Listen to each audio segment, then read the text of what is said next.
I know there are concerns about why we did not begin evacuating Afghan civilians sooner. Part of the answer is some of the Afghans did not want to leave earlier, still hopeful for their country. And part of it because the Afghan government and its supporters discouraged us from organizing a mass exodus to avoid triggering, as they said, a crisis of confidence.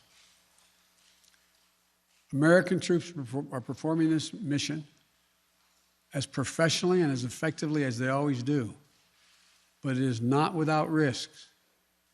As we carry out this departure, we have made it clear to the Taliban, if they attack our personnel or disrupt our operation, the U.S. presence will be swift and the response will be swift and forceful. We will defend our people with devastating force if necessary. Our current military mission will be short in time, limited in scope, and focused in its objectives. Get our people and our allies to safety as quickly as possible. And once we have completed this mission, we will conclude our military withdrawal. We will end America's longest war after 20 long years of bloodshed. The events we're seeing now are sadly proof that no amount of military force would ever deliver a stable, united, secure Afghanistan, as known in history as the graveyard of empires. What's happening now could just as easily happen 5 years ago or 15 years in the future. We have to be honest. Our mission in Afghanistan is taking many missteps, made many missteps over the past 2 decades. I'm now the 4th American president to preside over war in Afghanistan, 2 Democrats and 2 Republicans. I will not pass this responsibility on to a 5th president.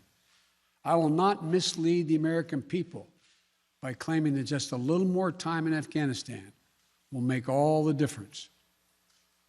Nor will I shrink from my share of responsibility for where we are today and how we must move forward from here.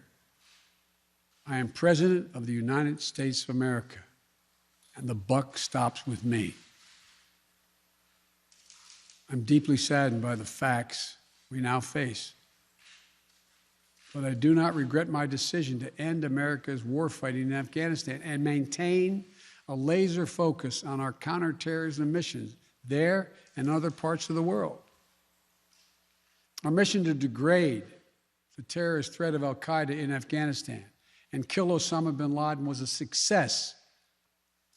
Our decades-long effort to overcome centuries of history and permanently change and remake Afghanistan was not, and I wrote and believed it never could be.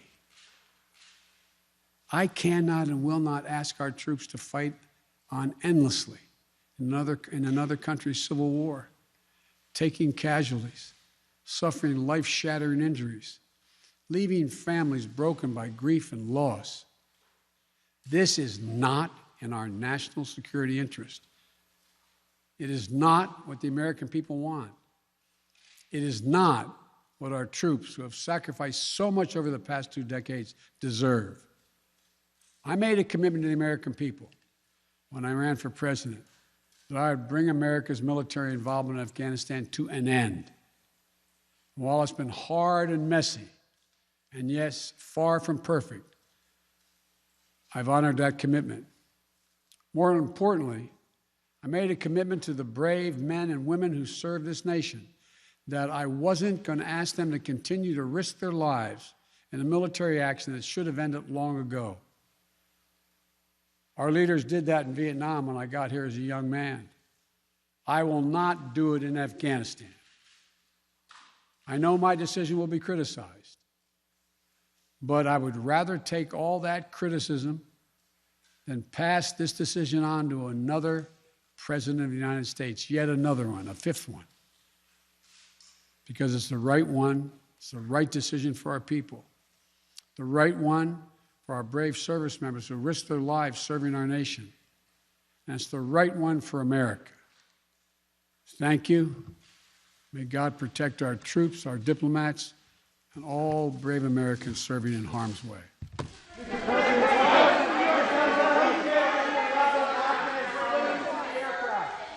Mr. President, what do you make of the Afghans clinging to the aircraft?